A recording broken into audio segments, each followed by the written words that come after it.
Notícia do Jornal do Brasil diz o seguinte: Temer é o chefe da quadrilha mais perigosa do Brasil, diz Joesley Batista. Essa frase, pessoal, foi dita por Joesley Batista durante uma entrevista que ele deu aqui à revista Época, que a revista Época publicou então na primeira página aqui, normalmente como eles fazem com Lula, né? Temer é o chefe da quadrilha mais perigosa do Brasil. E a reflexão que a gente vai fazer nesse vídeo é o seguinte: se Temer é o chefe da organização criminosa, como diz agora a revista Exame que pertence a Grupo Abril de Comunicação, e o outro que pertence à Globo aqui, né? A Globo, a Época pertence à Globo. Então a grande mídia está agora contra o Temer. Aconteceu alguma coisa lá por dentro e eles brigaram lá dentro. Se é assim, e lembrando que essas duas revistas já mentiram muitas vezes, a gente precisa analisar os fatos para ver se isso aqui é verdade ou não antes de sair acusando e se empolgando, porque é uma afirmação que a gente também vem perseguindo. É preciso analisar os fatos.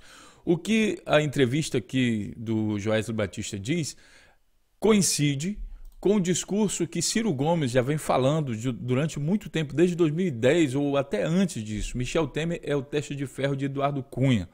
Em outra entrevista, ele falou que o Michel Temer assumiu essa liderança, agora, principalmente agora que o Eduardo Cunha está preso. O Joesley Batista fala até de uma hierarquia entre Lúcio Funaro, depois acima dele Eduardo Cunha, né? O Lúcio Funaro fazia a maior parte das coisas, quando não conseguia passava para o Eduardo Cunha, quando não conseguia passava para Temer. E assim o Temer seria o chefe dessa quadrilha. Esse é o argumento aqui do Joesley Batista. Se for assim, confirma as coisas que o Ciro Gomes estava falando, e aí a gente faz uma reflexão aqui, né, sobre o papel da Lava Jato e do juiz Sérgio Moro, principalmente entendendo o seguinte: se é assim, e se a Polícia Federal está investigando, se o Ministério Público está investigando, se o que chegou agora ao Supremo Tribunal Federal vem justamente porque saiu da Lava Jato, que era a primeira instância, e passou para o Supremo Tribunal Federal, e a gente sempre estava dizendo que era preciso encontrar um outro juiz que tivesse uma outra linha de pensamento, e que a gente via muita tendenciosidade aí no Ministério Público, Polícia Federal, nesse grupo específico que está comandando o processo da Lava Jato, e também no juiz Sérgio Moro. Se é assim, se essas notícias aqui são verdades, por que então que o Ministério Público, junto com a Polícia Federal, aquele grupo lá que inclusive publicou no Facebook que era a favor do Aécio Neves e não sei o que mais, afirma que tenta tirar o foco desse processo, dizendo que o chefe máximo dessa corrupção é outra pessoa, que eu nem vou falar aqui para não citar o caso, convocando entrevistas, chamando a atenção de toda a mídia para dizer: olha, é aquele que é o corrupto, apontando, no caso para o Lula, vamos falar logo claro, apontando para o Lula, tirando a atenção do grupo, sabendo que eles têm as provas. E também qual o papel do Sérgio Moro em julgar esse caso, principalmente lembrando o seguinte: Eduardo Cunha é corrupto aí meio que provado. E Sérgio Moro absorvendo a mulher do Eduardo Cunha, dizendo: olha, não, ela não poderia saber do dinheiro que ele tinha no exterior, $1 milhão, que ela gastou quase tudo em joias, em roupas e em grifes, em coisas caras. Né? Só diz assim, o Moro só diz: não, ela foi negligente com os gastos de luxo. Pois é, ela não perguntou, tadinha da bichinha, né? Podia ter perguntado de onde vem aquele milhão, de onde vem tanto dinheiro, sabendo que o salário do deputado não dava para cobrir as despesas que ela fazia. Aí ele diz que ela não tinha culpa. Eu me pergunto, quando o Eduardo Cunha chegava em casa, assim, né? Ele conversava com a mulher, com a família, o que ele conversava?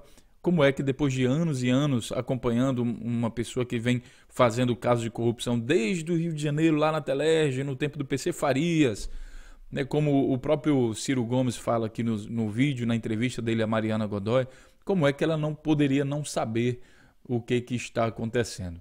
E esse é o resumo da notícia, e com isso eu dou os bem-vindos aqui, meu bem-vindo a vocês, espectadores aí do canal Notícias Comentadas. Compartilhe esse vídeo nas redes sociais para que a gente possa ter um esclarecimento maior do que de fato está acontecendo no Brasil. Aproveito, pessoal, para dizer a vocês o seguinte: os vídeos são longos, porque a gente pega todo esse processo que eu falei agora em 4 minutos, e esse é o fundamento como a notícia foi feita, é para que vocês tenham uma noção do que vai ser falado durante o vídeo. Aí eu tento fazer isso em 3, 4 minutos, que é o resumo dessa notícia. Esse é um formato que a gente está utilizando aí que dá certo. A partir disso, eu vou ler com mais detalhes as coisas que nós falamos nesse resumo, tá bom? E nesse intervalo eu vou falar então sobre o canal Notícias Comentados, comentar uma coisa ou outra. Pois bem, vamos ver. Essa notícia é a principal de hoje que é 17 de junho de 2017, quando eu sempre pesquiso aqui pelo Google Notícias. Então a primeira notícia que está hoje aqui, notícias principais, é essa que é justamente hoje que está saindo a revista Época, que sai hoje, dia 17, né? Aqui dia 16 saiu na versão online. Eu vou ler então aqui no Jornal do Brasil, porque é uma versão mais compacta da coisa. As notícias são bombásticas, tá, pessoal? São bombásticas mesmo. A gente precisa lutar contra isso. A única força que pode hoje fazer alguma coisa contra esse processo é Rodrigo Janot, que está pedindo aí que seja investigado, pedindo que prenda Aécio. O problema é que o Temer, como presidente da República, vai substituir o Rodrigo Janot em setembro, quando termina aí o mandato dele como procurador-geral da República. Ele não quer continuar, já falou. Ou seja, temos um perigo muito grande do mal, no caso aqui, vencer o bem, que é o Temer deixar de ser investigado. Porque, imagina, o Temer não vai indicar como procurador-geral da República alguém que vai fazer alguma coisa contra ele. Ele já vem praticando isso em outros órgãos e não vai fazer agora diferente aqui na Procuradoria-Geral da República. Enquanto isso, o Joesley Batista, um dos donos da JBS, falou em entrevista que o Temer é o chefe da maior e mais perigosa organização criminosa desse país, estabelecida na Câmara dos Deputados. Ele afirmou que, junto com outros políticos do PMDB, como Eduardo Cunha, Henrique Eduardo Alves, que também foi preso, Gedel Vieira Lima, Temer montou um esquema para receber propina em troca de apoio no Congresso e em órgãos do governo. Ele fala aqui basicamente que com o dinheiro que ele capta dos empresários, ele compra o apoio dentro do Congresso. O Temer é o chefe da Orcrim da Câmara. Orcrim é a organização criminosa, diz Joesley. Quem não está preso está hoje no Planalto. Essa turma é muito perigosa, não pode brigar com eles, nunca tive coragem de brigar com eles. Por outro lado, se você baixar a guarda, eles não têm limites. O executivo destacou que o núcleo político comandado por Temer foi um grupo de mais difícil convívio que ele teve na vida. Daquele sujeito que nunca tive coragem de romper, mas também morria de medo de me abraçar com ele. E aqui eu faço um outro ponto, aqui é o seguinte. Hoje o Joesley está sendo pregado por muita gente, inclusive a turma do Temer e alguns meios de comunicação, como o criminoso central. Na verdade, a gente tem que parar um pouco de inocência e dizer o seguinte, há um crime em que no mínimo 2 pessoas participam. O Joesley é só uma parte deles. A outra parte é o seguinte, eu vou falar bem num problema bem específico aqui para vocês, licenciamento ambiental. Se você tem uma empresa, você tem um projeto, você que está me escutando aí, tem alguma coisa, quer fazer um licenciamento, você vai ver que existe em muitos órgãos um pedido de propina, um negócio, me dá aqui tanto que é para eu adiantar teu processo, senão aquele negócio ali fica parado anos e anos até esperando que seja aprovado alguma coisa. Ou seja, as pessoas às vezes dos órgãos públicos são muito responsáveis pela corrupção que ocorre ali dentro. Quem paga também, porque aceita o sistema. Em vez de denunciar, acaba aceitando. E aí a gente tem uma situação onde tem 2 culpados. Quem é mais culpado, não sei te falar. Depende da situação. Mas isso existe. No caso do Joesley Batista, para que a JBS continuasse alguns trabalhos lá que eles tinham a ambição de fazer, por exemplo, até mesmo uma simples licitação pública. Eu quero participar. Beleza, JBS, você só vai ganhar se você pagar tanto aqui para cá, para lá, para não sei pagar. Senão você está fora. Mas não é licitação, não deveria ser claro? Mas não é claro. Muitas licitações já se sabe quem vai ganhar. Por quê? Por causa desses acertos antes. E se as empresas grandes não participarem disso, elas ficam fora. Aí eles fazem uma empresa que era pequena ficar grande por causa desses processos de corrupção. Isso é fato, existe. E ao que parece, a JBS não quis ficar fora dos processos, cresceu bastante participando desse tipo de coisa. Tá? Então, existem 2 culpados. Joesley Batista é somente um deles. A empresa JBS não pode ser culpada, na minha opinião. É o Joesley Batista. Aqui são muitos empregos aqui que estão em jogo. Já destruíram empresas como a Odebrecht e outras, e quem está pagando no final das contas é o povo, porque os verdadeiros responsáveis não pagam o que eles fizeram. Então, Joesley ressalta que Gedel seria o principal interlocutor entre o empresário e o Temer. De 15 em 15 dias era aquela agonia terrível. É interessante o depoimento dele, viu? Sempre querendo saber se estava tudo certo, se ia ter delação, se eu estava cuidando dos dois. O presidente estava preocupado. Quem estava incumbido de manter Eduardo Cunha e Lúcio Funaro apontado como operador do ex-presidente na Câmara calmos, era eu. Então, o Joesley Batista que pagava dinheiro para que o Cunha e o Lúcio Funaro ficassem calados, não denunciassem. Questionado se Gedel falava em nome de Michel Temer, Joesley responde: sem dúvida. Depois que o Eduardo foi preso, mantive interlocução desses assuntos via Gedel. O presidente sabia de tudo. Eu informava o presidente por meio de Gedel. E ele sabia que eu estava pagando o Lúcio e o Eduardo. Quando o Gedel caiu, deixei de ter interlocução com o Planalto por um tempo. Foi aquele caso lá do prédio lá que o Gedel caiu e nós apontamos aqui também no Notícias e Comentários. Segundo Joesley, existiu uma hierarquia entre Funaro, Cunha e Temer. Aqui que ele está dizendo. A pessoa a qual o Eduardo se referia como seu superior hierárquico sempre foi o Temer. Sempre falando o nome de Temer. Tudo que o Eduardo conseguia resolver sozinho, ele resolvia. Quando ficava difícil, levava para o Temer e essa era a hierarquia. Funcionava assim. Primeiro vinha o Lúcio Funaro. O que ele não conseguia resolver, pedia para o Eduardo Cunha. Se o Eduardo não conseguia resolver, envolvia o Michel Temer. E o mais relevante foi quando o Eduardo Cunha tomou a Câmara. Aí virou o CPI para cá, a Chac para lá. Tinha de tudo. Eduardo sempre deixava claro que o fortalecimento dele era o fortalecimento do grupo, da Câmara e do próprio Michel. Aquele grupo tem o estilo de entrar na sua vida sem ser convidado, declarou o Joesley. Então, essas coisas que, engraçado é o seguinte, vamos analisar se isso aqui pode ser verdade ou não. Como eu falei para vocês, as revistas, essa entrevista aqui do Jornal do Brasil é baseado no que diz aqui na revista Época. E como eu já disse a vocês, a revista Época, elas mentem. Então, é preciso estar atento. Uma outra coisa interessante é que a grande mídia estava unificada no processo de condenação da Dilma e do PT e responsabilização do PT como organização máxima criminosa que tem no Brasil. E hoje aconteceu um racha.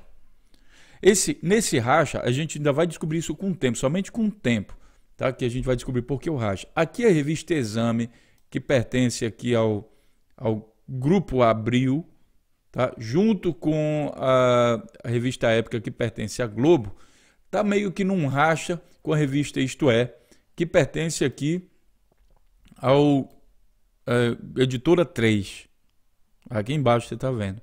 A Editora 3, que também é dona aqui do site Terra. E aqui você vê como está essa briga. Aqui na revista Isto É, ela está dizendo assim, na capa da revista Isto É, enquanto uma está criminalizando o Temer, a Isto É está dizendo, Isto É teve acesso a gravações da Lava Jato que mostram as ações políticas na PGR para atender aos interesses pessoais de Janot. Quer dizer, aqui eles já estão tentando criminalizar o Janot, que é o responsável por fazer diversas denúncias contra Michel Temer, contra esse grupo político que está no poder e está sendo acusado aqui pelo Joesley Batista. É preciso ler os dois lados. Você não pode abraçar com um, eu gostei mais desse aqui, nada daquele. Não, é preciso abraçar os dois lados, porque agora sim, com esse racha, dentro da grande mídia, a gente tem chance de saber um pouquinho mais da verdade.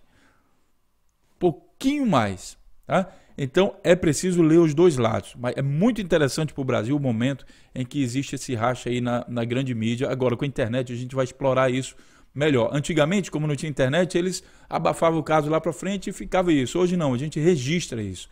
Agora, como saber se o discurso de Joesley Batista aqui na revista Época está sendo tendencioso ou não?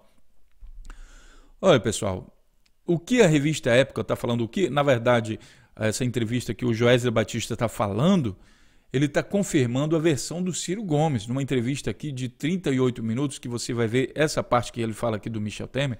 Eu vou deixar o link aqui para todos vocês, tá? Ele fala exatamente isso.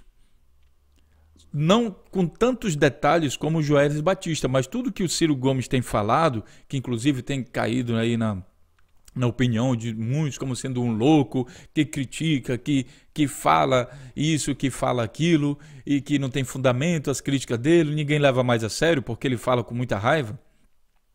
Está sendo tudo confirmado agora. Aqui é o que ele fala, está sendo confirmado pelo Joesley Batista. E caso não aconteça nada com o Joesley Batista, porque o Temer está com raiva também do Joesley Batista, como mostrou aqui o blog do Kennedy, o presidente Michel Temer fez pronunciamento forte e correto, levando em conta a estratégia para enfrentar, quer dizer, já coloca a opinião dele aqui, levando em conta para enfrentar a estratégia da maior crise do seu governo. Essa notícia aqui, esse blog é de maio de 2017. Travou o embate direto com o Joesley Batista para ferir a imagem do empresário e rebateu a materialidade das acusações com foco em diferenças entre a gravação e depoimento de Joesley no Ministério Público. Temer procurou demonstrar aos políticos e empresários que seu governo tomou medidas importantes. Aqui ele já começa a dar uma puxada. E a gente tem que ver que esses repórteres, eu acho que a grande mídia também tem responsabilidade nisso, quando finalmente a gente chegar à verdade, sabe, todos esses que puxaram o saco do Temer, que fizeram babação de ovo, todos os jornalistas, eles também têm uma certa responsabilidade com isso. Claro que o jornalista tem um chefe e o maior responsável por isso são os seus chefes, que participaram desse processo. Então, a coisa é complexa e há de se distribuir responsabilidade para muitos lados. Agora, se a gente sabe disso, confirmando aqui as informações de Ciro Gomes e Joesley Batista em períodos de tempo diferentes, é preciso dizer isso, Ciro Gomes vem falando isso historicamente, o Joesley falou só agora, que pegaram no pé dele e ele abriu o bico só agora, né? Mas o Ciro Gomes já vem falando isso historicamente. É preciso levar isso também em consideração. Ao que tudo indica, as coisas que o Joesley Batista está falando, segundo a revista Época aqui, são verdadeiras, porque tem confirmação de outras pessoas envolvidas.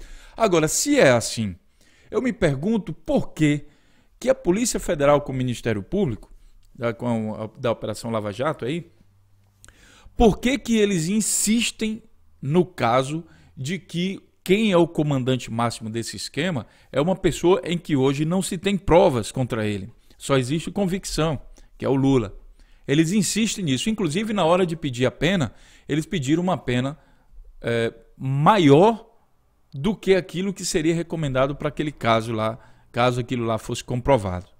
O que mostra uma tendência muito forte do Ministério Público em relação a criminalizar um movimento que fortaleceu hoje o esquema de investigação tal que a gente consegue visualizar um pouco mais profundo as entranhas da corrupção da política brasileira.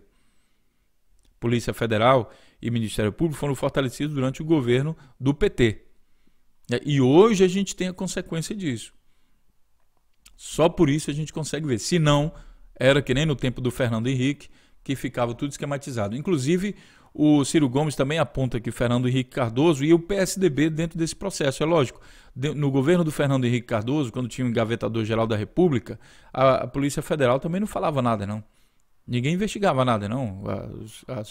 Os crimes, a quantidade de coisas investigadas era pouquíssimas. E o que achava que comprometia alguém, engavetava. A gente nunca via no tempo do Fernando Henrique, até o tempo do Fernando Henrique, nunca nenhum grande empresário ou político brasileiro foi preso por nada.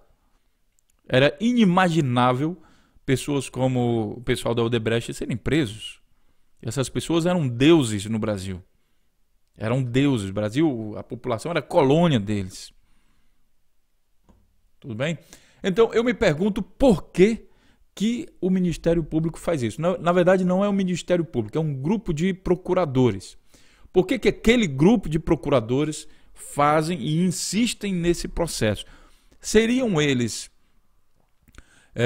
seria uma coincidência ou eles estariam meio que ajudando esse esquema? Porque ao perseguir a oposição, calando a oposição, você fortalece o outro lado. E é aquilo que o canal Notícias Comentadas vem falando. Existe aqui um fortalecimento, a criação de uma milícia política. A nossa preocupação é isso. Essa história de primeiro tira a Dilma, depois não sei o quê, isso é fortalecimento de milícia. A Dilma que deu força e fôlego aos órgãos de investigação. E aqui tem muita gente envolvida, pessoal. Lembrem daquele vídeo do PSDB, o Brasil é refém do PSDB, que nós publicamos aqui, que eu também vou deixar o link para vocês, que é esse vídeo aqui, sabe? Tem uma turma muito grande de pessoas envolvidas aqui que foram colocadas em cargos públicos, Tem aqui o Gilmar Mendes, informações de Gilmar Mendes, tem Alexandre de Moraes, tem Aécio Neves, uma série de coisas, né, que vocês podem visualizar aqui nesse vídeo. Vocês vão entender que essa organização, ou pelo menos esse grupo de pessoas, se não for uma organização, isso acontece de uma maneira muito ampla. Agora, o Ministério Público, tá, beleza, eu estou questionando aqui o papel do Ministério Público. E o de Sérgio Moro? Olha, segundo Ciro Gomes e o Joesley Batista, o Eduardo Cunha é uma das peças centrais desse processo.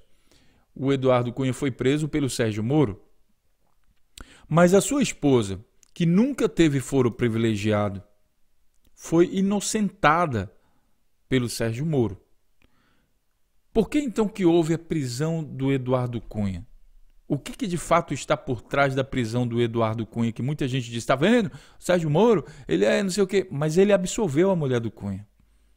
Quem acredita que a mulher do cara, ela não sabia dos esquemas do Eduardo Cunha, sabendo que o estilo de vida que o Eduardo Cunha levava? Ou seja, existe uma contradição entre o salário que se ganha como político e o estilo de vida que se leva. E ela gastava dinheiro com velocidade.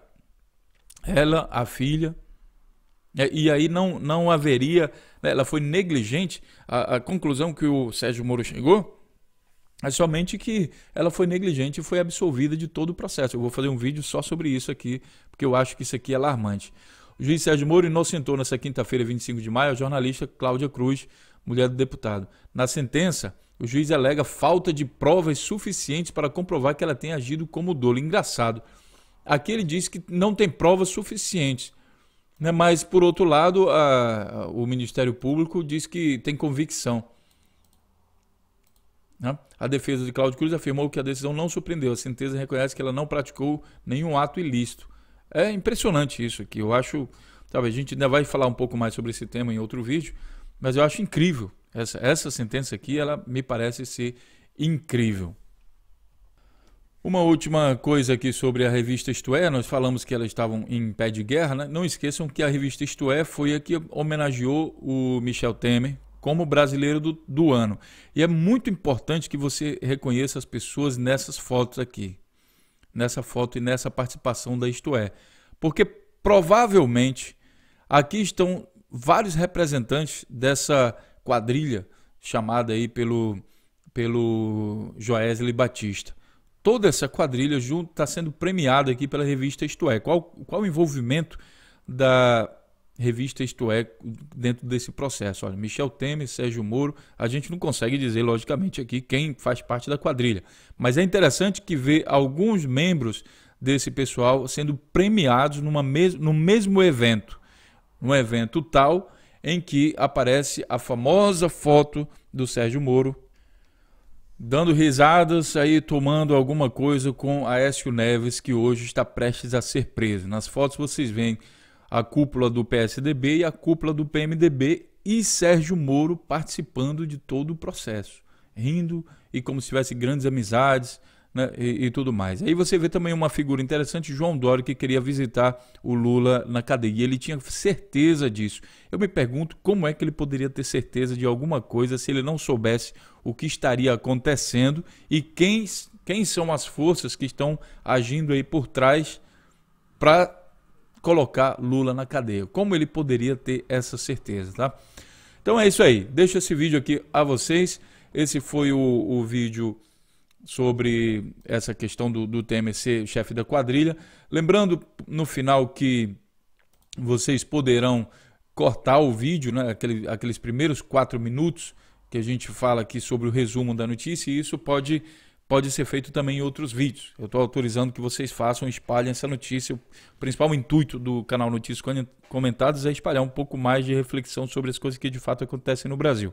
Então, para facilitar a divulgação dessas notícias, eu vou estar sempre fazendo o resumo da notícia no início do vídeo, tentando fazer esse resumo no máximo aí entre 1 e 3 minutos, para que isso depois as pessoas possam baixar, recortar e espalhar também pelo WhatsApp, Facebook e outras vias de comunicação, tudo bem? Do mais, Se você quiser saber um pouco mais e discutir, aí você permanece aqui no canal Notícias Comentadas, compartilha somente o link dos vídeos, porque fica um pouco grande, né? Você compartilha os links e a gente vai comentando aqui, e fique à vontade para comentar, que a gente não tem censura. A gente pode até ter nossas opiniões, mas não temos censura, e as opiniões vão ser discutidas aqui dentro de um campo democrático, de uma arena democrática, aqui liderada pelo Morpheus, também conhecido como oráculo aqui do canal Notícias Comentadas. Meu muito obrigado e até a próxima notícia.